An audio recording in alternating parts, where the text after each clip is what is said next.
눈뜬 자입니다. 이런 제목인데요. 단순하게 바울이 그의 눈을 뜨게 된 것이 그냥 장님이 되었다, 눈을 보게 됐다, 이런 의미만을 가지고 있지 않습니다. 그 안에는 자기의 삶이 과거에 예수님이 누구신지를 알아보지 못했기 때문에 영적인 맹인이 되어 있는 것이죠. 그러다가 주님이 누구신지를 바로 이 사건을 통해서 알게 되고 깨닫게 됐음을 바로 의미하는 표현이 나는 눈뜬 자입니다. 이런 의미로 제가 글을 썼습니다. 먼저 여러분 가지고 계시는 교재 31페이지 보시면 제가 또 이렇게 그냥 답을 또 다 달아놨습니다. 답을 쓰시라고 하려다가 또 하다 보니까 아이고 또 편하게 드려야 되겠다 이렇게 또 답을 달아놨는데요. 또 제가 마음이 변덕스러워 가지고 다음 주에는 또 비 올지도 모릅니다. 여러분들 이해를 해 주시고요. 제가 그러면서 이런 생각을 합니다. 제가 이렇게 한번 정하면 그걸 잘 안 흔들리는 사람이거든요. 굉장히 굳건한 편인데 이걸 제가 준비하다가 보니까 옆에서 저를 아는 사람들은 참 신실해요. 한결같으세요. 그러는데 나도 변덕이 심하구나. 이런 생각이 들었습니다. 그래서 사실 우리 모두가 변덕이 심하긴 하지만 한 가지만 안 잊어버리시면 됩니다. 주님을 향한 사랑, 고백. 이거는 변덕을 부리면 안 되리라고 보고요. 1번을 여러분 함께 읽겠습니다. 1번의 첫 번째 단락까지 이렇게 읽겠습니다. 시작. 바울이 아라비아로 3년 동안 간 이후 바리새인과 율법학자로서의 비늘을 벗기 위함, 주님을 온전히 만나서 하나님을 의지하는 믿음의 사람으로 서기 위해서는 그동안 자신이 살아왔던 삶의 방식과 민족이라는 집단적 사고방식, 사고와 행동의 방식이 바뀌어야 함. 결국 바울은 바리새인으로의 삶, 유대인으로서의 삶에서 벗어남. 오늘 우리는 한국인 그리스도인 무엇이 먼저인가? 여러분들은 어떻게 생각하실지 모르겠는데 제가 해외에 있으면서 한 가지 경험한 게 있습니다. 제가 목회를 이제 브라질에서 시작을 했는데 주일날이 됐잖아요. 그런데 약간 노숙인처럼 보이는 분이 예배로 들어오는 거예요. 그런데 우리 교인이 아닌 분이 앞에 나와서 이분이 네가 뭔데 그러냐고 나가라고 내쫓아버리시더라고요. 그러면서 제가 드는 생각이 있었습니다. 아니 이 사람은 비록 거린이어도 예배드리고 있다고 왔는데 우리 교인도 아닌 사람이 외국 사람이라고 내쫓아버립니다. 내가 이걸 어떻게 받아들여야 되지? 다르게 생각하면 이분이 교회를 안 다니는 분이세요. 근데 한국 사람이에요. 그런데 거기 현재 있는 사람은 예수 믿는 사람이에요. 한국 사람이 아니에요. 그러니까 너는 나가라. 이렇게가 되더라고요. 제가 그때 느낀 것은 예수 믿는 것보다도 민족이 더 강하구나. 그리고 우리 교인들 누구도 이 사람을 말리는 사람이 없어요. 대신해줘서 너무 고마운 거예요. 이야기를 듣는데 여러분 좀 충격적이지 않으세요? 당연한가요? 예수 믿는 사람은 우리와 한 형제입니다. 가족이죠. 예수 안 믿는 사람은 아무리 한국 사람이어도 이방인이죠. 여러분 그렇지 않습니까? 우리의 생각이 여기에 머물러 있더라라는 거예요. 그런데 제가 해외에 있으면서 독일에도 있었고 미국도 잠깐 가보고 이렇게 했는데요. 여러 나라를 가보면서 그분들은 이제 워낙 다민족 국가이기 때문에 민족이라는 게 약해서 그럴지는 모르겠어요. 그런데 그들은 항상 뭐라고 이야기를 하냐면 형제라고 이야기를 해줘요. 예수 믿으니까. 형제, 자매, 한 가족이라는 이야기를 많이 해줘요. 그런데 우리 한국 사람들은 유독 한국 사람이 먼저더라고요. 예수 믿는 사람이 형제가 아니고 한국 사람은 형제고 예수 안 믿는 외국인들은 아니라는 거예요. 여러분들 외국에 안 살아보셔서 설마 그럴 리가요. 근데 설마가 사람 잡는다고 그렇더라고요. 거기에서 제가 충격적인 그런 느낌들을 좀 받았었던 적이 있습니다. 그리고 나서 이제 어느 날 저희가 새벽 기도를 하는데 한 3년 전인 것 같아요. 3년, 4년 전인 것 같은데 새벽기도 이제 제일 제가 먼저 와서 불 켜놓고 예배 이제 기도하고 있었죠. 근데 냄새가 나요. 거린이 들어온 거예요. 근데 우리 권사님을 뒤따라 들어온 거예요. 예배 뒷자리에 앉아 있는 거예요. 어떻게 해야 될까요, 여러분? 나가라 그래야 돼요? 뭐라 그래야 돼요? 그러니까 권사님은 무서워서 얼른 들어오고 문을 닫아버렸는데 그 사이에 문을 열고 들어온 거예요. 보통은 잘 안 들어오거든요. 우리만의 공간이라고 생각하기 때문에 잘 안 들어오는데, 그래서 저희 교회는 그 새벽 시간에는 사실 잘 없을 때가 많은데 앞에 그 시큐리티라 그래서 보안 요원들이 돈 얼마를 주고 앞에를 지키게 해요. 외국에는 위험하기도 하고 그러니까요. 물론 총은 안 들었습니다. 있는데 그때 없었어요. 근데 쑥 들어온 거예요. 그래서 아이고 이 사람 돈을 얼마 줘서 보내야 되나 뭐 해야 되나, 저도 생각이 이렇게 왔다 갔다 하더라고요. 그런데 그분에게 나중에 예배 끝나고 나서 잠깐 이야기를 하는데 자기는 너무 예배 드리고 싶었다는 거예요. 그러고 와서 예배 드리고 데리고 나가서 권사님이 빵을 하나 사주고 보내셨어요. 그래서 그 권사님을 보면 너무 귀하다. 우리는 보통 사람을 외모를 보고 판단하고 밀어내는 경향이 좀 있는 것 같습니다. 우리가 좀 사고가 갇혀 있어요. 제가 지난 주간에 제가 사택에서 이제 옥상에 올라가서 멀리 쳐다봤어요. 그러면서 한 가지 얻은 생각이 있었습니다. 봤더니 첩첩산중이에요. 우리나라가요. 쭉 터져서 광야를 보지 못합니다. 넓은 평야를 보지 못해요. 그러니까 우리의 시각이 제한적이더라고요. 항상 보는 게. 제가 한 번은 저희 어머니 모시고 몇 년 전에 나왔을 때 부산을 갈 일이 있었습니다. 그래서 광주를 거쳐서 부산을 갔는데 산 겹겹이 4겹이더라고요. 그때 제가 언제 때인지 잘 기억이 안 나는데 그때 황사 현상이 되게 심했어요. 근데 전라도 쪽 서해안 쪽은 심하고 가다 보니까 산 3겹 정도 지나가니까 부산 다가가니까 4겹째인데 거기는 깨끗하더라고요. 그러면서 야, 우리나라가 산중이구나 라는 생각을 했습니다. 그러면서 시야가 좁을 수밖에 없겠구나. 왜냐하면 우리가 바라보는 시야도 산이에요. 끝까지 여러분 평야를 본 적이 있으세요? 우리나라에서 내 눈이 멈추지 않고 끝까지 평야를 본 적 있으세요? 지평선. 우리나라 지평선 볼 때가 있나요? 김제 평야가 아니요. 거기도 산 보이던데요. 저 고속도로 타고 가다 보면 김제 평야잖아요. 쭉 보다 보면 산이에요. 끝이. 그렇던데요, 저는. 제가 몰라서 그랬을 수도 있습니다만 제가 볼 때는 그랬어요. 호남 평야도 나주 쪽에 가서 보다 보면 지평선이 아니라 끝이 산이에요. 우리나라 다 그렇지 않습니까? 그러다 보니까 우리의 시각이 닫혀 있을 때가 많아요. 제가 한번 말씀을 드렸죠. 한번 옆에 분들 봐보세요. 어느 나라 사람 같으세요?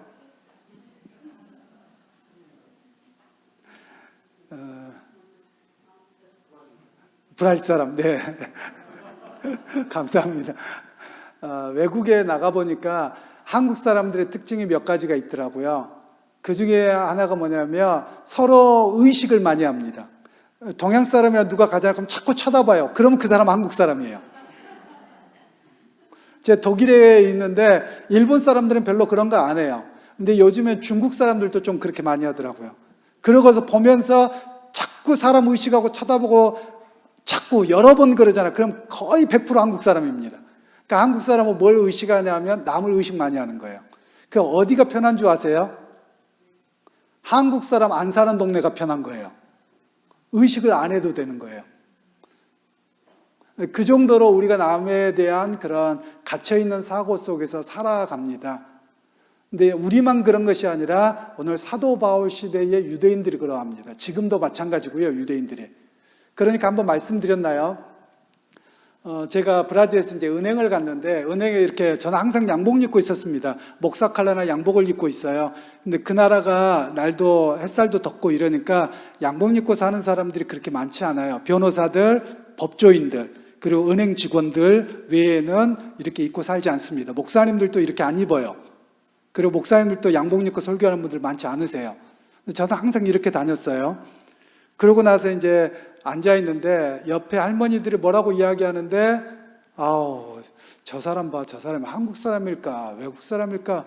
야, 이 동네가 한국 사람들이 많은 동네인데 저 사람의 엘레강스하고 저 앉아 있는 것도 너무나 달라. 뭐 이러는 거예요. 근데 제 귀에 그 말이 들리잖아요. 저 두고 이야기하는 거가. 나 뜨겁잖아요. 그래서 왜 내 이야기 하세요? 그랬더니 깜짝 놀라시는 거예요. 그러면 네가 우리말을 아느냐는 거예요. 안다고. 근데 왜 그러냐 그랬더니 나는 네가 한국 사람이 아닌 줄 알았고 또 한국 사람이어도 주재원으로 이제 있다가 온 지 얼마 안 돼서 그런 줄 알았다. 뭐 이런 이야기를 하시는 거예요. 그래서 아니라고, 나는 목사라고. 그래서 그러면 그렇지. 그러니까 네가 앉아있는 자세나 뭐나 이런 것들이 너무 일반 사람들하고 다르고 이렇게 풍기는 아우라가 다르다는 거예요. 아우라란 말 들어보셨죠? 이 아우라란 말이 원래 어떤 뜻이냐면 뒤에 비치는 서광, 빛 이런 것들 아우라라고 하거든요. 옛날 오로라 공주 옛날 보셨나요? 그런 걸 오로라란 말이 아우라란 말이거든요. 그러니까 그런 게 있다는 거예요. 그래서 제가 속으로 그럼 당신네들 잘 보긴 잘 봤지. 내가 그래도 목사인데. 이랬어요. 그러고 이제 이야기를 나누다 보니까 이분들이 유대인이신 거예요. 할머니들이. 근데 이제 유대인 아마 이분들이 홀로 되신 분들인지 좀 개혁파 사람들인지 해서 머리도 안 밀고 유대인처럼 옷을 입고 있지 않으시니까 몰랐어요. 그런데 갑자기 이야기하다가 갑자기 쉿 이러는 거예요. 왜요? 그랬더니 옆에 유대인 랍비가 온 거예요. 유대인 랍비는 젊어요. 그러니까 랍비에게 이방인하고 이야기하는 거가 들키면 이거 불편한 거예요. 그러니까 조용하라고. 예를 들면 우리도 그렇지 않습니까? 목사님이나 누가 이렇게 있을 때 여기 막 이러잖아요. 그런 문화가 너무나 똑같더라고요. 그래서 유대인하고 우리하고 얼마나 비슷한지 좀 이런 생각을 하기는 했습니다. 그런데 제가 뭘 말씀드리려고 하는 거냐면 우리가 먼저 가져야 될 의식이 있어요. 그건 그리스도인이라는 의식이 먼저야 됩니다. 민족이 중요하지 않아요. 그리스도인이냐 아니냐가 우선이 되어야 됩니다. 제가 하나 질문을 던져볼게요. 결혼 자녀들 중에 안 하신 분들 있죠. 우리 한 권사님, 재언니가 청년부 갔을 거라서 대신 권사님한테 여쭤볼게요. 만일에 재언니가 외국 남자 데려와서 결혼한다 그러면 어떡하실래요? 쉽게 허락이 안 될 것 같아요. 예수 잘 믿는 사람인데. 그러니까 한국 사람을 데리고 왔어요. 근데 예수를 안 믿어요. 만일 권사님에게 두 사람이 중에 선택하라 그러면 누굴 선택하겠어요? 아멘. 정말 쉽지 않아요. 외국 사람하고 사는 거 여러분 좋아 보이긴 해도 문화적으로 참 어렵거든요. 그런데 한국 사람 문화적으로 같아요. 그런데 예수를 믿지 않으면 영이 다르잖아요. 끊임없는 다툼이 있어요. 어려워요. 그런데 우리는 한국 사람이 먼저인 거예요. 제가 이민 사회에 있다 보니까 남자 아이들을 거기도 40, 50대도 결혼을 못하고 사는 사람들이 꽤 있어요. 근데 서로 좋아했는데도 안 돼요. 왜냐하면 외국 사람이라고 싫다는 거예요. 부모님이 다 반대해 버리시는 거예요. 그래서 제 혼자 생각이 그랬어요. 아이들을 학교 보낼 때나 그때 이제 지금은 한국 학교가 문을 닫았어요. 경영을 잘 못하고 여러 가지 문제가 있어서요. 고등학교까지 있는데 아이들을 가능하면 조금만 부모님이 경제적으로 여유가 있으면 한국 학교를 안 보냈습니다. 다 현지인 좋은 학교를 보냅니다. 그러면 그 아이들이 바라보는 사람들이 한국 사람 자기 반에 아무도 없어요. 자기 학년에 몇 사람 있을까 말까예요. 그런데 걔네들이 본 사람들은 누구밖에 없어요? 외국 사람들이잖아요. 저희 아이들이 그랬어요. 저희 큰아이 졸업하고 둘째 아이 졸업할 때 둘째 아이 졸업할 때 한국 사람 우리 작은 아이하고 그 다음에 다른 선교사님 아들 둘밖에 없었어요. 전교생 중에. 전교 그 학년에서 고등학교 3학년 졸업하는데요. 근데 애들은 맨날 보는 사람들이 현지인들이었어요. 그런데 갑자기 너 한국 사람은 결혼하면 안 돼. 자기네들을 본 거는 부모들이 보낸 학교는 브라질 학교를 보내놓고 한국 사람하고만 결혼해라. 여러분 말이 되겠습니까? 안 되겠습니까? 말이 안 되잖아요. 그런데 부모들은 막상 그렇게 하다 보니까 아이들이 결혼을 못하는 거예요. 저는 열려 있을까요? 닫혀 있을까요? 네?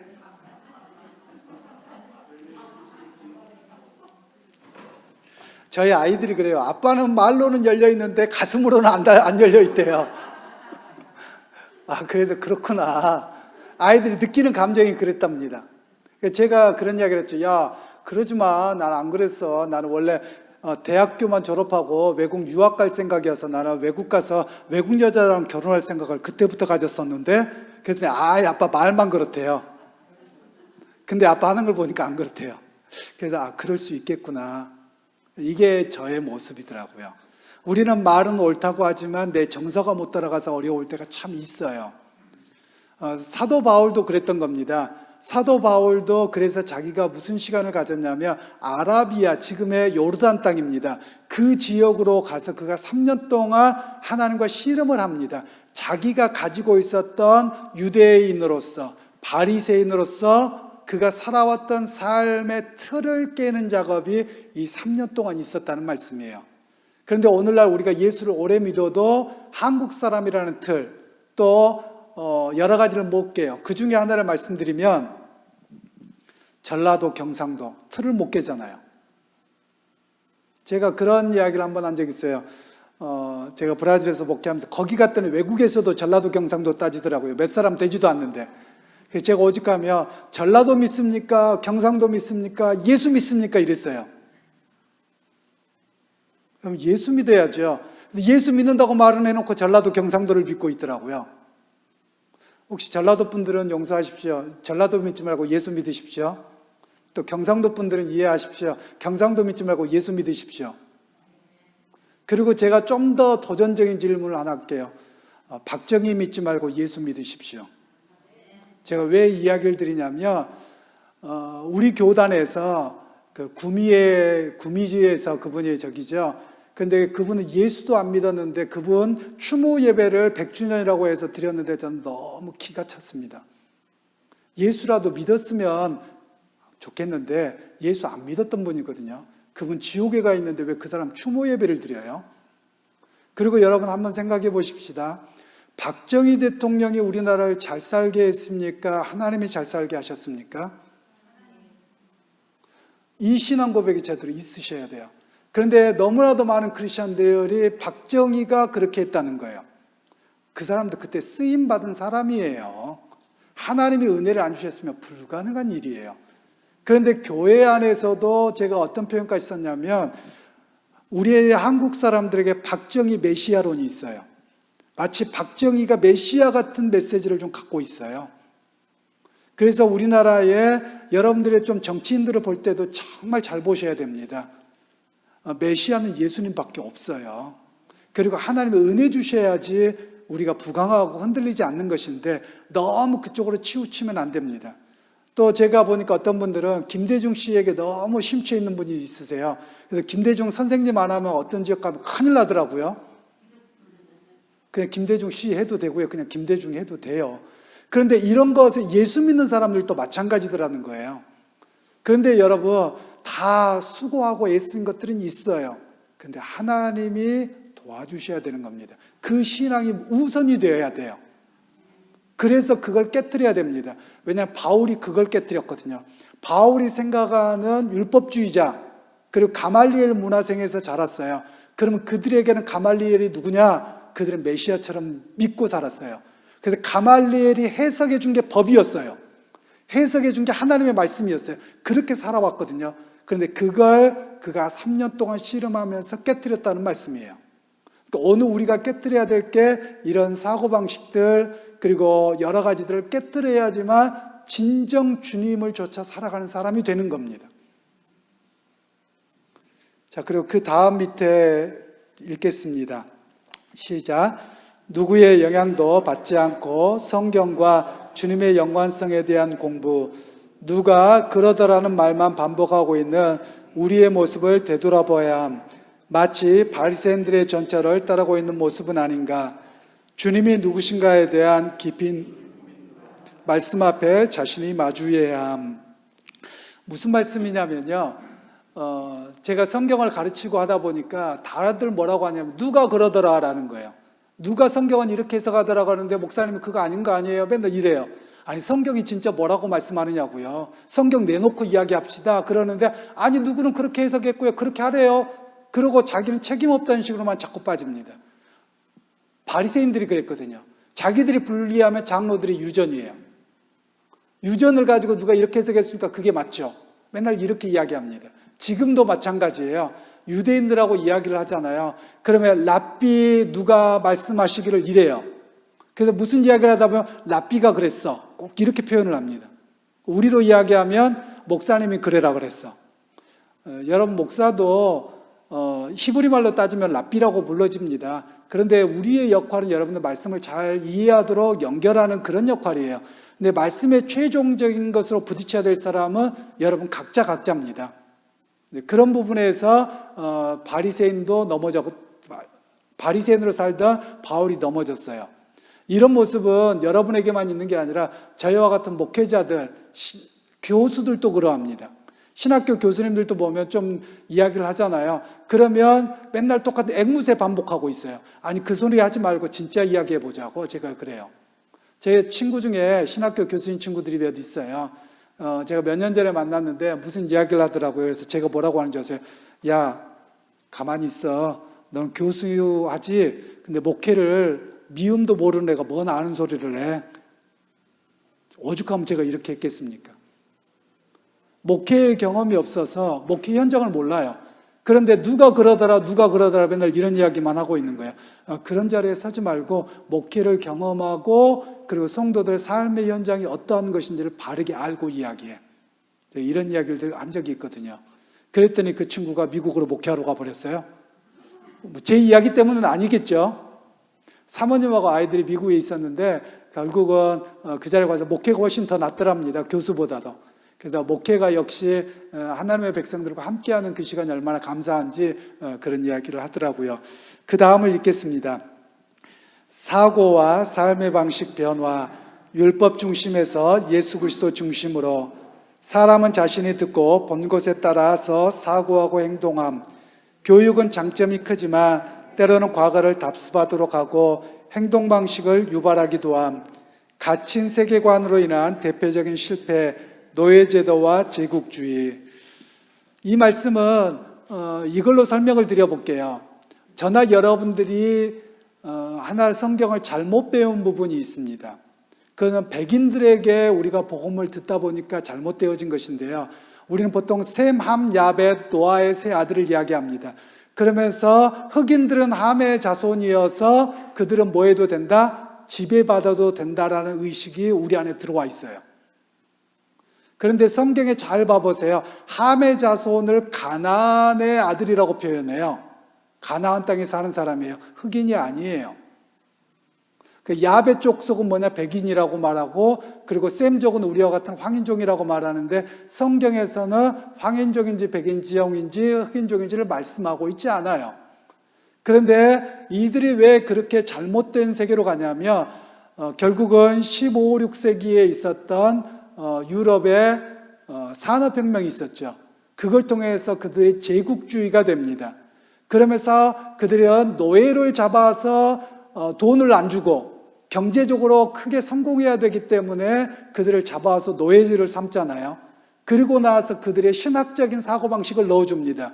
그게 뭐냐면 그 셈, 함, 야벳 그걸 끌고 와서 너희들은 그런 대우를 받아도 마땅해 라는 잘못된 신학으로 들어가 버린 겁니다. 지금도 그것이 미국의 은연중에 깔려 있는 겁니다. 유럽 사람들에게도 깔려 있고요. 그런데 우리도 그 문화 속에 유럽 선교사님, 미국 선교사님들 통해서 들어왔기 때문에 우리도 거기에 깔려 있어요. 이게 잘못된 세계관입니다. 오늘 우리가 그걸 좀 깨뜨리셔야만 합니다. 여러분 제가 말씀드렸나요? 인종적으로 진짜 뛰어난 사람이 무슨 종인 줄 아세요? 우리는 보통 이런 말 하죠. 농담 삼아서 할 때 백인은 하나님이 너무 설립게 구웠고 흑인은 너무 새까맣게 태워버렸고 황인종은 알맞게 구웠다. 그러니까 웃자고 하는 소리죠 보통은. 그런데 전혀 그렇지 않습니다. 하나님이 백인도 하나님의 맞게끔 백인으로 꾸우신 거고요. 흑인도 하나님의 필요에 따라서 흑인으로 꾸우신 거고 우리 같은 노란 사람들도 노랗게 하나님 알아서 꾸우신 거예요. 그리고 여러분 인종적으로 혹시 여러분 흑인들 피부 만져본 적 있으세요? 없으시죠? 제가 너무 궁금해서 한번 만져보고 싶다 그랬어요. 저랑 같이 공부하던, 석사과정을 공부하던 목사님 한 분하고 여자 전사님이 있었어요. 근데 목사님이 제 나이 정도 되나 조금 더 먹었나 그랬는데 피부가 이런 데가요, 뭐 땀을 흘린 것도 있겠지만 그냥 뭐라 그럴까요? 그 탱탱함? 그리고 안에 막 윤기가 짜르르 흐르는데요. 한번 만져보고 싶어요. 그래서 물어봤어요. 나 만져봐도 되냐고. 만져봐 이러더라고요. 그런데 피부의 그 탄력이 기가 막힙니다. 그리고 보통 그런 이야기를 합니다. 여러분 요즘에 미국의 농구 선수들 봐보세요. 옛날엔 백인들만 있었거든요. 제가 어렸을 적에. 지금은 다 흑인들이에요. 왜 그런 줄 아세요? 흑인들이 탄력이 좋으니까 점프를 엄청나게 잘합니다. 운동을 못 따라가요. 그러면 여러분 백인들이 더 뛰어납니까? 흑인들이 더 뛰어납니까? 말씀을 안 하시네요. 신체적인 조건으로는 훨씬 더 뛰어납니다. 오늘 우리가 좀 그런 것들을 깨뜨리셔야 돼요. 하나님께서는 각자에 맞도록 각기 모양대로 만드셨거든요. 그런데 우리는 이런 분들도 계셨어요. 이제 교회 청소를 하고 뭐하고 하는데 좀 흑인분이 계셨어요. 그런데 흑인분이 계셨는데 이분이 그릇 닦는 게 찝찝하대요. 흑인이 닦으니까 새카맣다는 느낌이 되게 강하신가 봐요. 그래서 저 껌댕이한테 그렇게 하지 말라고 막 이러길래 제가 그런 말씀 하지 마시라고. 특히 브라질에서는 그런 표현을 쓰다가 그 사람들이 신고하잖아요. 그럼 묻지도 않고 구속입니다. 엄청나게 그 인권이 강한 나라거든요. 그래서 절대 그런 표현 쓰시지 마시라고. 그리고 저 사람도 하나님 앞에 구원받아야 될 백성이라고. 우리는 안 그러는 것 같지만 여러분 나중에 필리핀이나 어디나 여러분 선교 가보세요. 그럼 우리가 은연중에 어떤 게 있는 줄 아세요? 우리는 1등 국민, 니네는 우리보다 못한 국민. 은연중에 우리가 그런 경우가 있어요.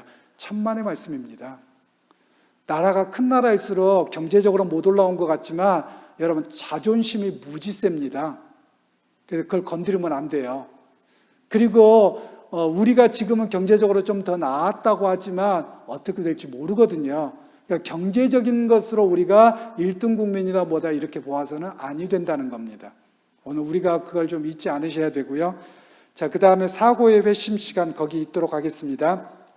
사고의 회심의 시간, 하나님과 율법, 세상과 윤리, 하나님 나라, 종말 등. 율법은 구원의 방편이 아니라 구원받은 하나님의 백성으로서 살아가야 하는 삶의 준칙, 그리스도인으로서 세상 속에서 어떻게 살아야 할 것인가, 세상을 따르지 않고 세상을 변혁시키는 그리스도인으로서 살아가야 한다. 세상의 정복이 아니라 세상을 하나님의 사랑의 마음으로 변화시킴이 필요하다. 그리스도인의 윤리, 세상보다 더욱 뛰어난 말과 행동의 윤리를 소유해야 함. 하나님 나라는 주님의 다스림, 곧 말씀의 순종 가운데 살아감. 정말 하나님의 심판이 있음을 알고서 세상이 전부인 것처럼 살아가지 않아야 함. 하나님 앞에 설 때를 의식하면서 세상 가운데서 빛과 소금으로 살아감. 이 내용이 다 제가 사도 바울이 썼던 서신서들을 간단하게 요약한 내용들입니다. 그러니까 사도 바울이 바뀌었던 관점이 이거라는 거예요. 삶의 방식도 바뀌었고요. 다 바뀐 겁니다. 그때는 유대인들에게 있어서는 어떤 나라를 꿈꿨냐면 대제사장의 왕이 되는 그런 나라, 다윗 왕국에 대한 꿈을 갖고 살았어요. 이 사람들은 제사장 나라를 꿈꿨어요. 그런데 사도 바울은 그가 예수님을 만나고 보니까 그게 아니라는 거예요. 그래서 그 모든 걸 무너뜨린 겁니다. 유대인에 의한 나라가 아니라 로마를 통해서 하나님께서 역사하신 그 나라를 바라보는 겁니다. 그러니까 그 정도로 바뀌어버린 거예요. 오늘 우리에게도 그 정도의 시각의 변화가 예수를 믿으며 있어야 된다는 거예요. 그러니까 예수를 믿어도 생각이 안 바뀌니까 우리는 참 어려움이 있어요. 윤리적으로도 그렇고요. 예수는 믿기는 믿는데 삶 속에서는 잘 안 나타나는 겁니다. 그러니까 예수 믿으면 옛날에 그런 저희 할머니 때가 그런 이야기를 많이 하시더라고요. 새벽기도 갔다 오는데 옛날에 처마 밑에 호박이 있어요. 아이고 여름 맛있겠네 갖고 따갖고 와요. 옛날에 그런 이야기를 많이 들으셨을 텐데요. 여러분 예수 믿으면 그렇게 하면 안 되죠. 그죠? 예수 믿으면 더 내 삶에 대해서 철저해야 됩니다. 그러면 예수 믿으면서 사도 바울이 이런 이야기를 합니다. 그 갈라디아서에서 말씀하기를 누구든지 고기 때문에 시험 들면 나는 고기 안 먹겠다, 그런 이야기를 해요. 왜 그랬냐면 고린도후서인가 보네요. 거기에 우상에게 바쳐졌던 재물을 먹냐 안 먹냐 갖고 싸움이 일어납니다. 이때 당시에는 시장에서 살 수 있는 고기는 그냥 정육점이 없어요, 옛날에는. 그럼 어디에서만 고기가 나오냐면 매일 우상에게 드려지는 재물, 근데 남아서 처치를 못하는 거예요. 그러니까 그것을 뒤로 빼돌려서 시장에서 팝니다. 그런데 모두가 다 아는 사실이에요. 근데 고기를 먹어야 돼요. 주식이 고기니까. 그런데 그거 가지고 누가 와가지고 당신은 우상에게 바쳐진 고기다, 먹지 마라. 왜 먹냐? 이러고 따진 거예요. 그랬더니 사도 바울이 먹든지 안 먹든지 나는 상관이 없다. 그런데 이것 때문에 상대방이 연약해서 넘어질 것 같으면 나는 안 먹겠다. 평생 동안 안 먹겠다라고 이야기한 겁니다. 여러분, 그러면 저희 어렸을 적에 경험이 많이 있는데요. 옆집에서 제사 드리고 떡 가지고 왔어요. 여러분 뭐 어떻게 하셨어요? 여러분 먹으면 귀신이 내 안에 들어오나요? 왜 안 드셨어요? 기분이 찝찝해서요. 네. 근데 과거에는 먹지 말라 그래가지고 다 갖다 버렸어요, 사실. 근데 요즘에는 여러분들 안 계시면 저는 맛있게 잘 먹습니다. 근데 여러분 중에 혹시라도 따지고 들까 봐서 안 먹습니다. 상처받을까 봐. 저희 총신에서 그런 이야기가 있었어요. 어떤 경우냐면 총신에서 식사에 나왔는데 그날 선짓국이 나왔어요. 선짓국 먹어야 돼요, 말아야 돼요? 성경에는 피를 먹지 말라 그랬잖아요. 구약이니까요. 그래서 두 팔은 나눠졌어요. 먹으면 안 된다, 먹으면 된다. 먹으면 된다는 두 그릇 열심히 맛있게 먹었죠. 그리고 학교에서 나중에 결론은 어떻게 된 줄 아세요? 다시는 선짓국 앞으로 하지 마십시오. 왜냐하면 서로 다툼에 답이 안 나오는 거예요. 상처가 되니까 아예 하지 마십시오. 다른 음식으로 하십시오. 그러니까 기독교인의 윤리는 나는 자유할 수 있어요. 그런데 다른 사람을 배려하는 게 기독교 문화입니다. 다른 사람이 이것 때문에 시험 들거나 상처받을까 봐서 내 삶을 조심해 주는 겁니다. 뭐 귀신에게 바쳐진 먹었다고 해서 귀신 안 들어옵니다. 뭐 거기에 귀신이 붙어 있습니까? 귀신 안 붙어 있어요, 음식에. 그런데 그 준 사람이나 옆에 사람들이 상처받을까 봐서 안 먹는 것뿐입니다. 그건 배려의 이야기지 그 자체가 무슨 영적인 이런 것은 아니라는 겁니다. 기독교 윤리는 철저하게 뭐냐면 배려의 문화입니다. 가정 안에서도 마찬가지고요. 그래서 기독교인의 신앙이 좋으면 좋을수록 자기 주장이 강하지 않고 남을 배려합니다. 남을 먼저 배려하는 문화가 기독교 문화입니다. 오늘 우리 한국 교회 안에서도 그런 배려 문화가 있어야 돼요. 그런데 여러분, 배려 문화 한다고 했을 때 한 가지만 제가 팁으로 말씀드릴게요. 혹시 우리 교회에 장애인인 분이 오셨다고 해요. 휠체어 타는 분이 오셨다. 그럼 여러분 어디 앉히면 제일 좋을까요? 바로 정답이 나오시네요. 그분 앉고 싶은데. 그런데 우리는 꼭 이 앞자리에 오게 만들어요. 아니면 사람들 눈에 띄게 너무 도와주려고 해요. 그럴 필요 없고요. 그 사람 편한 자리에 앉도록 하는 게 제일 좋은 겁니다. 그게 진짜 배려예요. 근데 우리는 배려를 너무 해서 문제예요. 배려를 어느 정도만 해야 되는데 내 입장에서 배려를 너무 해가지고 더 무한해요. 여러분도 혹시 다른 교회에 예배 가본 적 있으세요? 있으시군요. 교회에서 뒤에 전도사님이나 안내위원들이 막 쫓아와서 어디서 왔어요? 뭐 했어요? 등록하세요? 막 이러면 불편합니까? 안 불편합니까? 또 어떤 교회 가면 왔든지 말든지 아무도 관심 안 가져요. 그럼 또 어떻습니까? 서운해요. 이 교회는 사랑이 없구나. 우리 문화가 그래요. 참 그게 어려운데요. 그래서 맞추기 눈치껏 해야 된다고 하잖아요. 눈치라는 말이 딴 나라 없거든요. 참 어려워요. 근데 제가 과거에 잠깐 한 두세 주 정도 교회 사역지를 옮길 때 잠깐 쉬었던 적이 있어요. 근데 의정부에 제가 살았었는데 어느 교회를 갔어요. 근데 막 등록하라고 난리예요. 나 목사고 이만저만 해서 난 지금 다른 교회 가려고 하고 이런다 그랬더니 막 등록을 시키려고 해요. 그 나중에 이제 후배들이랑 그 교회에 있어서 물어봤더니 그게 교회 교역자들이 자기 몇 사람 등록하고 이게 전부 다 기록이 되는 거예요. 아, 교회가 너무 그래도 안 좋더라고요. 그래서 우리가 배려가 많이 필요합니다. 그래서 우리가 하나 해야 될 것 중에 하나는 어떤 분이 오셨을 때 눈치껏 알아서 잘 하셔야 됩니다. 눈치껏. 한번 따라서 해볼게요. 눈치껏. 그래서 눈치껏 하시려면 이런 것도 필요해요.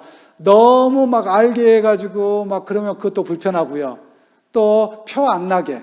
어떤 분은 교회를 이렇게 자고 오셨는데 제가 여러분한테 부탁할 것 중에 하나는 어르신 중에서 이제 교회를 오셨어요. 그래서 몇 분들이 관심 갖고 이렇게 해 주세요. 근데 코로나 때문에 참 어렵잖아요. 그런데 오셔서 외롭다는 말씀을 하세요. 우리 교회로 오셨는데 외롭다는 말씀을 하세요. 그래서 아이고 지금 시대가 그래요 라고는 이야기 드렸지만 본인이 아파 있기도 하고 힘들고 그러는데 누가 돌봐주고 좀 이렇게 관심 가져주는 분들이 많이 없다는 거예요. 우리 권사님 한 분이 참 잘 돌봐주고 계세요. 잘 이렇게 올 때마다 인사해주고 그러시는데 그럼에도 불구하고 심리적으로 아픈 사람은 어떻습니까? 갑자기 아파버렸어요. 그럼 어때요? 더 그리운 거거든요. 안 아파보셨어요? 다 건강하셔가지고.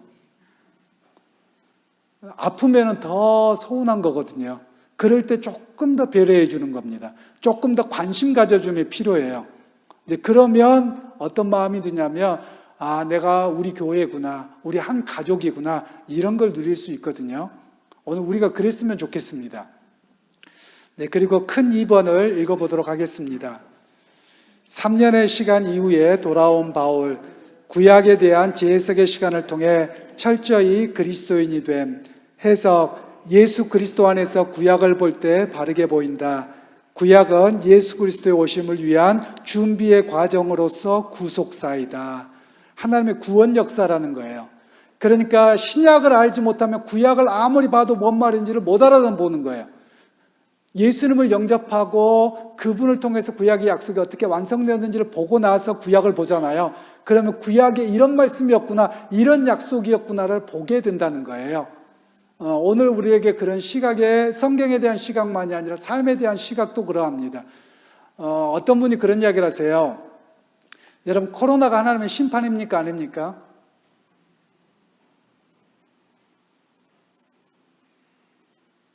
여러분 어떤 생각 갖고 계세요? 괜히 중국 애들 때문에 생긴 거야 이러시나요? 그럴 수도 있고 아닐 수도 있고 딱 충청도식 발언. 네. 하나님의 심판으로 봅니다 저는. 그런데 여러분 성경을 잘 봐보세요. 하나님이 심판하실 때 이방 민족을 먼저 심판하시나요? 아니면 자기의 선택받은 백성을 심판하시나요? 선택받은 백성이에요. 그리고 이방인들도 같이 심판받죠. 오늘 저는 코로나가 한국 교회뿐만 아니라 세계에 흩어져 있는 교회가 니네들 교회 맞아? 교회다워? 교인다워? 라고 하는 하나님의 경고로 들려요. 우리는 모든 것이 하나님의 주권입니다라고 말하잖아요. 근데 코로나가 하나님이 허락하신 거예요? 안 하신 거예요? 허락하신 거잖아요. 그럼 하나님의 심판으로 봐야죠. 그러면 여러분 여기서 한 가지 생각을 바꾸셔야 돼요. 뭐냐면 하나님의 심판이면 하나님의 심판이 예수 믿는 사람 피해갑니까? 안 피해갑니까? 피해갈 수도 있죠. 예, 피해갈 수도 있죠. 그런데 성경에서 보시면 이스라엘 백성들이 출애굽할 때 외에는 나머지 때는 동일합니다. 다윗이 하나님 앞에 범죄했을 때 애꿎은 사람만 몇만 명이 죽었어요. 그죠? 그 사람이 무슨 죄예요? 다윗 하나 때문에. 한 사람의 지도자로 인해서 하나님의 심판이 오는데 가리지 않아요. 오늘 우리가 예수 잘 믿어도요, 하나님의 심판함에 바람이 불어버리면 누구도 자유할 수 없어요. 물론 그렇다고 해서 지옥 가냐 그런 건 아니지요. 그렇지만 하나님의 심판의 영역 속에서 보면 그래요. 그러니까 하나님의 우리의 절대 주권을 인정하며 코로나 사태도 하나님이 우리에게 주시는 경고의 심판으로 볼 수 있어야 돼요. 그 경고의 심판 속에서 과연 우리는 바르게 있는가를 우리를 점검하는 자리가 되어야만 합니다. 그리고 우리가 해야 될 일이 뭐냐면 비난하지 않는 겁니다. 저는 종종 그런 이야기를 합니다. 우리 교회 안에서도 얼마든지 감염될 수 있고요. 밖에서도 감염될 수 있어요. 그런데 우리 너무 비난해서 문제입니다. 비난해서는 안 되세요. 그리고 또 하나 시각을 바꾸셔야죠. 제가 저번에 말씀드렸는데 여러분 부모님들이 자식 낳고 속썩이면 어떻게 해요?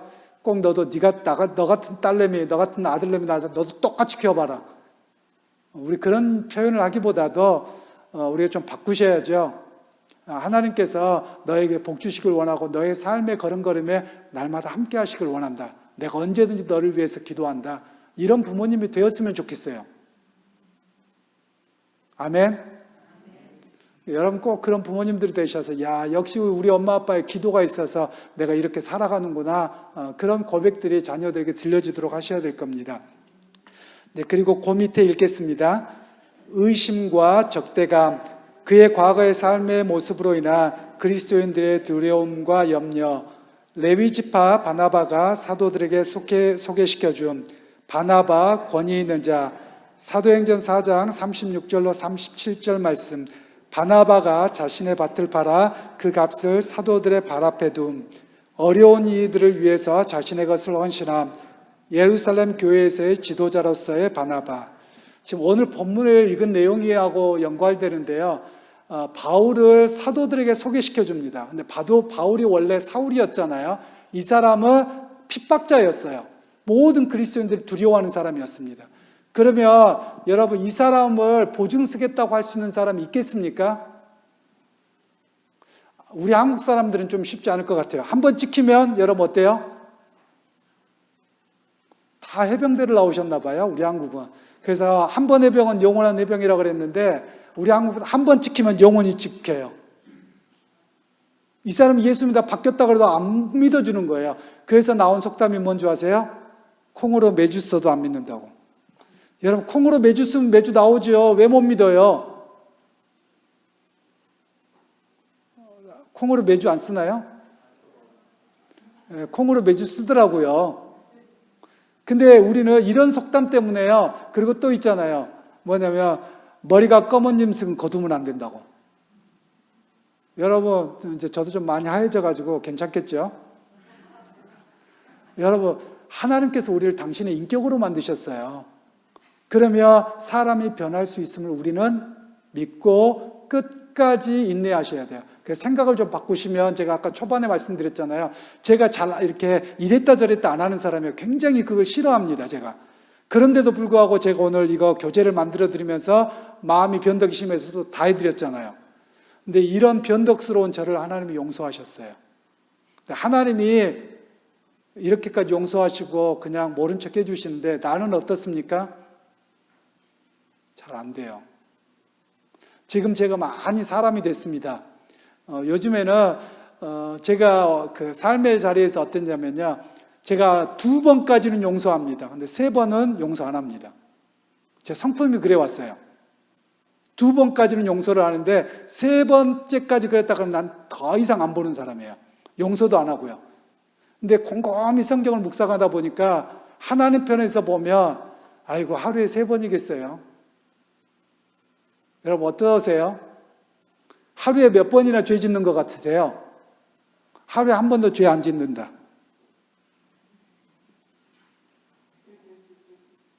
하루에 난 10번밖에 안 짓는다. 셀 수가 없죠. 여러분 세상에 나가서 처음에 죄 지어서 끌려가잖아요. 경찰서에 가잖아요. 그럼 그 사람을 뭐라고 하는 줄 아세요? 초범 그럽니다. 그 2번째 잡혀가면요. 재범 그럽니다. 3번째 잡혀가면요. 3범이라고 할까요? 상습범 그럽니다. 오늘 우리가 하나님 앞에 상습범이에요. 근데 주님께서는 그걸 전부 다 일일이 지적하고 끄집어내지 않으세요. 그냥 예수님의 피로 대충 덮어서 다 덮어서 그냥 없는 것처럼 하세요.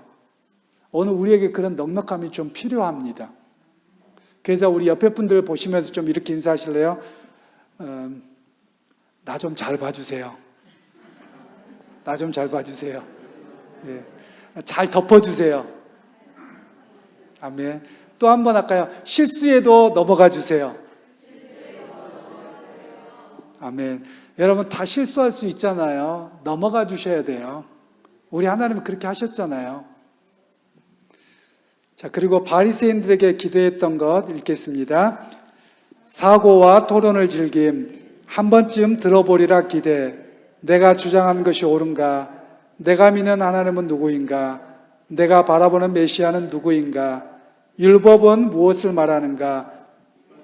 사고와 깊이 있는 묵상과 연구가 없음, 랍비의 가르침에 대한 반복과 암기뿐 열린 마음이 없음. 오늘 나는 무슨 내용이냐면요, 바울이 예수님을 영접하고 나서 아라비아에 있다가 안디옥으로 갑니다.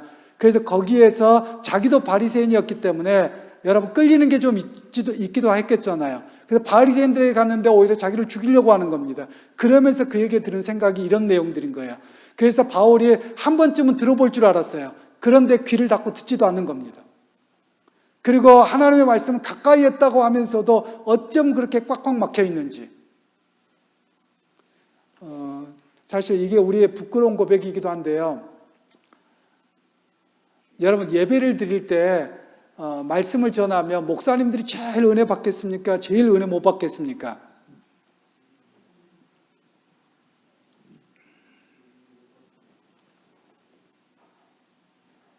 저는 어떨 것 같습니까?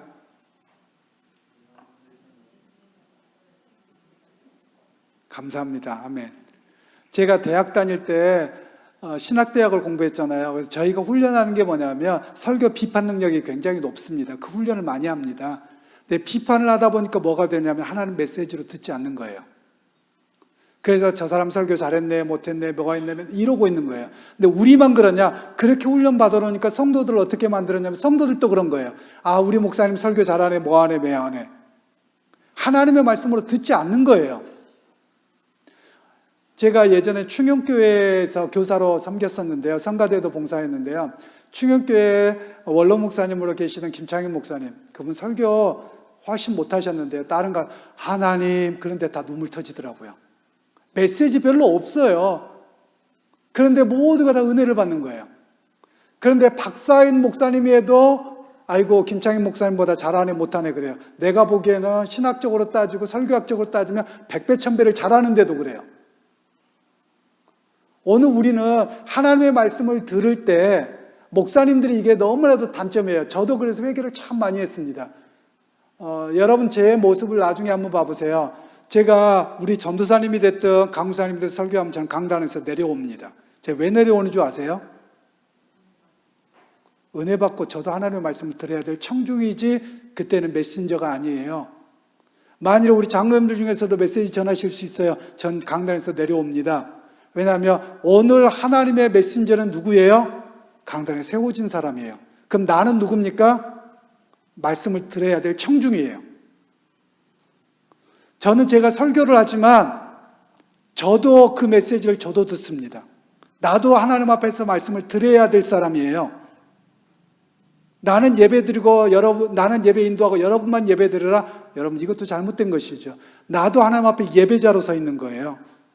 그래서 예배자로 서기 때문에 두렵고 떨림으로 강단에 올라갑니다. 오늘 이런 의식을 잃어버리시면 안 돼요. 저희 큰아들이 한번 예전에 그래요. 참 큰아들 자랑 제가 많이 하죠. 나중에 큰아들 보시면 아이고 지혜비랑 똑같네 이러실 거예요. 아마 올해는 못 올 것 같고 내년에는 한번 오지 않을까 싶습니다. 어저께도 통화를 했는데 지금 코로나 상황들이 심각하고 오면 자가격리해야 되고 막 굉장하잖아요. 그러니까 오고 싶은데 못 와요. 저희도 보고 싶은데 못 가고 또 이렇긴 하는데 한 번은 그래요. 저희 아이가 이제 찬양팀 리더를 하고 앉았는데 그날 선교사님이 설교를 하시는데 뭐 삼천포로 빠졌다가 뭐 어디로 빠졌다가 2시간을 하시는 거예요. 자기도 무슨 말 하시는지 모르는 거예요. 참 목사님들도 준비를 잘 하셔야 돼요. 그런데 제가 허리를 딱 저는 예배 드릴 때 허리에 말씀드릴 때 뒤에 잘 안 돼요. 그러고 나 딱 쫑긋하게 듣고 있으니까 자기는 옆에 있다 좋은 거예요. 큰아이가. 그러면서 나중에 아빠 대단해. 어떻게 안 좋을 수 있냐는 거예요. 그러길래 제가 그랬죠. 아들아, 나는 저 선교사님을 통해서 하나님 주시고자 하는 메시지는 분명히 있다고 믿는다. 나는 그것 붙잡으려고 무지 애쓰고 있다. 제 신앙의 자세가 그렇습니다. 내 귀에 듣기에 좋은 메시지가 아니라 정말 좋지 않더라도 하나님이 저분을 통해서 분명히 나에게 하신 말씀이 있을 텐데 난 그 말씀 붙들어야 되겠다. 여러분, 이렇게 살아가는 게 진짜 신자들의 모습 아니겠습니까? 제가 신학교에서 가르칠 때는 제 제자가 지금 부산 쪽에서 이제 이렇게 부목사로 일하고 있는데요. 저한테 설교학을 배웠어요. 그러면서 저한테 제가 설교 원고를 갖고 오라고 합니다. 그럼 설교 원고를 다 수정해주고 방향이 좀 잘못됐으면 이야기를 해줘요. 그리고 나서 이제 저희 교회 설교를 시키잖아요. 그러면 저한테 꼭 코멘트를 해주라 그래요. 목사님 설교 어땠어요? 제가 했을까요? 안 했을까요? 단 한 번도 해본 적이 없습니다. 제가 뭐라고 이야기를 하냐면 그 전사님 허씨인데요. 허전사. 당신에게 내가 말씀을 제대로 해석하고 못하고 이런 것들은 내가 가르칠 의무가 나한테 있지만 그러나 당신이 하나님 앞에 붙잡혀서 메신저로서 했을 때는 당신이 주의 종이야. 나는 거기서 듣고 은혜 받았으면 됐지 나는 더 이상 말 안 해. 제가 지금까지 그렇게 지켜오고 있습니다. 말씀을 듣는 자세, 준비 자세, 오늘 바리새인으로서 살았던 바울은 그걸 기대했어요. 그런데 대부분의 바리새인들은 남에게만 들으라고 하죠. 그리고 정작 그렇게 하지 않았다라는 말씀이에요. 그런 면에서 저 같은 리더들이 참 부끄럽고요. 너무 힘들어요. 왜냐하면 성도들에게 들으라고 하면서 정작 자신은 잘 안 들으려고 하거든요. 그런데 여러분 기억하셔야 됩니다. 하나님의 말씀은 서슬퍼렇게 양날의 검처럼 서 있다고 말씀하세요. 계시록에. 그러면 성도들만이겠습니까? 목사인 저에게겠습니까? 모두에게예요. 자, 그리고 33페이지 넘어가겠습니다. 예루살렘에 머문 기간 15일간 만난 사람 베드로와 사도들, 예수님의 육신의 동생 야고보. 이렇게 예루살렘의 첫 방문 때 믿음의 사람들을 만나게 된 것이죠. 그런데 이 일을 다 누가 도왔냐면 바나바가 도왔어요. 앞에 제가 잠깐 빼먹었는데 바나바는 사도행전 4장에 보면 최초로 자신의 밭을 팔아서 사도들 앞에 두었던 사람이에요. 그리고 이 사람은 교회 지도자였습니다. 모두에게 인정받을 만한 그런 인격의 사람이었어요. 그런 그가 바울을 데리고 가면서 소개합니다. 다들 바울을 무서워하는데요. 저는 우리 교인들이 그러셨으면 좋겠어요. 그래서 아마 우리 교회도 옛날에 해보셨을래나요? 바나바 사역이라는 거 옛날에 하셨었나요? 한 번도 안 들어보셨나요? 교회 안에 바나바 사역이라는 게 있었어요. 그게 뭐냐면 이 바나바처럼 이 사람이 바울을 데리고 다니면서 사도들을 다 소개하고 사역의 장을 열어줬던 것처럼 교회에 새 신자가 오면 내가 그 사람의 바나바가 되어서 이 사람을 교회에 여기저기 소개도 하고 장로님들, 교인들 해서 이 사람 잘 정착하도록 세우는 일을 바나바 사역이라고 합니다. 오늘 우리에게도 그런 거가 있었으면 좋겠어요. 꼭 사역이라는 이름이 없어도 됩니다. 여러분들이 보시기에 우리 교인들 중에 낯선 분이 오셨어요. 새로운 분인 것 같아요. 그럼 내가 먼저 한 발 다가가는 겁니다. 여러분 한번 생각해 보세요. 여러분들이 어느 교회를 처음 가셨다고 해봐요. 아니면 어느 지역을 갔다고 해보세요. 낯설어요. 그러면 여러분 우리가 낯가리 합니까? 안 합니까? 하지요. 그런데 거기에 있는 사람이 먼저 와서 아는 척 해주면 내가 좀 편안해요. 근데 우리 실제 교회 모습들을 보면 다들 가만히 앉아 있어요. 그리고 네가 와서 인사해. 다 이래요. 지금 우리들의 모습이에요. 제가 운동을 하면서 우리 문화와 서양 문화의 좀 다른 점을 하나 말씀드릴게요. 좀 우리가 배워갔으면 좋겠다라는 건데요. 제가 운동을 하러 갔더니 제가 테니스를 칩니다. 그런데 테니스 치러 갔더니 다들 이렇게 쳐다보고 이렇게 구경만 하고 있는 거예요. 자기들이 와서 좀 인사해주고 아는 척 해주면 안 됩니까? 여러분 어떠세요? 어떻게 오셨어요? 처음 오셨네요? 이러면 좋은데 내가 누군 줄 알아서 인사합니까? 그 사람이. 여러분 어떠세요? 그 사람 뭐 나이가 몇인지 그 사람 직업이 뭔지 아무것도 몰라요. 여기에서 치는 사람인지 누군지 아무것도 몰라요. 근데 자기들끼리는 잘 알 거예요. 그러면 먼저 와서 누가 아이고 어떻게 오셨어요? 당신 뭐 하는 사람이에요? 이래주면 좋잖아요. 근데 다 가만히 이러고 있어요. 그러니까 저는 어떻게 해야 됩니까? 안 가지고 싶죠. 가기 싫죠. 그러고 갔더니 딱 뭐부터 따져요? 나이가 몇 살이네요. 제가 뭐라 그런 줄 아세요? 테니스 치는데 나이가 뭔 상관이에요? 또 어떤 분들 식사하러 가면 나이가 몇 살이냐고 따져요. 그래서 밥 먹는데 나이가 필요 있나요? 우리는 너무나도 그렇게 해서 대접받고 누가 와서 인사해 주기를 바라는 거예요.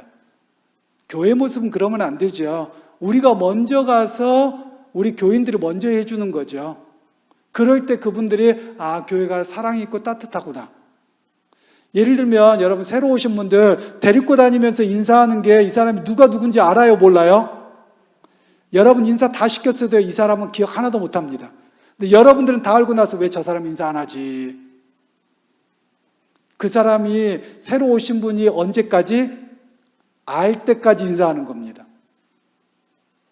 저를 한번 따라서 해보실까요? 고객이 감동할 때까지. 여러분 성도들을 향해서도 그래요. 새로 오신 분들 여러분 한 번 인사했으니까 알겠지. 절대 모릅니다. 지금도요, 제가 우리 교인들 죄송하지만 어떤 분들은 긴가민가한 분들 계세요. 그냥 마스크를 쓰고 계시기 때문에 특히 여자분들은 옷만 바꾸고 머리 스타일만 바꾸면 다른 분처럼 느껴지거든요. 안 그러신가요? 그리고 마스크를 벗었더니 딴 분이에요. 눈매만 보다가 마스크를 벗으니까 전혀 딴 분이세요. 저도 그래서 참 힘들어요. 최대한 노력을 하는데도 그렇습니다. 그런데 여러분들이 저를 아는 척 해주고 가까이 해주고 이러니까 누군지를 제가 안 잊어버리고 알지요. 그런데 목사님 당신이 이제 왔으니까 당신이 와서 우리 다 알고 누군지 알겠지. 제가 무슨 수로 합니까? 그래서 우리 전수사님하고 제가 매주 이렇게 출결 상황들 보면서 연락드릴 분 연락드리고 하거든요. 근데 전수사님도 참 성품이 좋으세요. 제가 한 10번, 20번 물어보는 분도 있어요. 잘 누가 누군지를 자주 나오는 분들은 상관이 없는데요. 어쩌다 나온 분은 어쩌다 마주친 그대가 돼가지고요. 그분인가 저분인가 그럴 때가 있어요. 그런데 우리 전사님이 목사님 그분은요 저번에 말씀드렸던 어떤 분이세요? 그렇구나. 다음 주에 또 물어볼까요? 안 물어볼까요? 다음 주에 또 물어봐요. 이제 그게 우리의 모습이에요. 그러니까 저나 여러분들이 해주셔야 될 것은 바리새인들처럼 그냥 네가 와서 인사하라 그게 아니라 누가 인사하는 거라고요? 내가 먼저 하시는 겁니다. 그러면 그분이 나를 알게 되거든요. 또 그걸 보면서 사람들은 뭘 느끼는 줄 아세요? 이 교회에 사랑이 많다. 저를 따라서 하십시다. 인사만 잘해도 사랑이 많다고 듣는다. 아멘. 네, 바울의 관심이 있겠습니다. 헬라파 유대인들 왜 그가 예수를 전파하다 깨달은 것, 목숨을 거는 일, 그곳에서 만난 사람들의 모습은 과거 사울이었던 자신, 집단 이기주의에 빠진 사람들의 모습. 바울이 헬라파에게 관심을 가졌던 이유 중에 하나는요, 자기도 헬라파거든요. 예루살렘에서 원래 태어난 사람이 아니에요. 그랬기 때문에 거기에 있던 사람들에게 관심을 갖게 된 겁니다. 그러니까 여러분들이 나중에 선교를 하거나 뭘 하거나 그러면 제가 혹시 브라질 사람들에게 관심을 가지면 이해를 하십시오. 왜냐하면 그 나라에서 13년을 살아왔기 때문에 브라질이 제2의 고향처럼 가까워요. 그리고 또 제가 독일에 유학을 갔었기 때문에 독일도 가까워요. 그러니까 그쪽에 마음이 좀 더 있구나 이렇게 이해를 해 주셔야 됩니다. 바울도 그랬어요. 또 여러분들도 그렇잖아요. 어디 가서 고향 사람 만나면 괜히 반갑잖아요. 그리고 내 가족과 연결되었다면 예수 믿었으면 좋겠고 좀 더 가깝잖아요. 바로 바울도 그런 마음이었다는 겁니다. 오늘 우리도 그런 마음을 갖는 것은 충분합니다.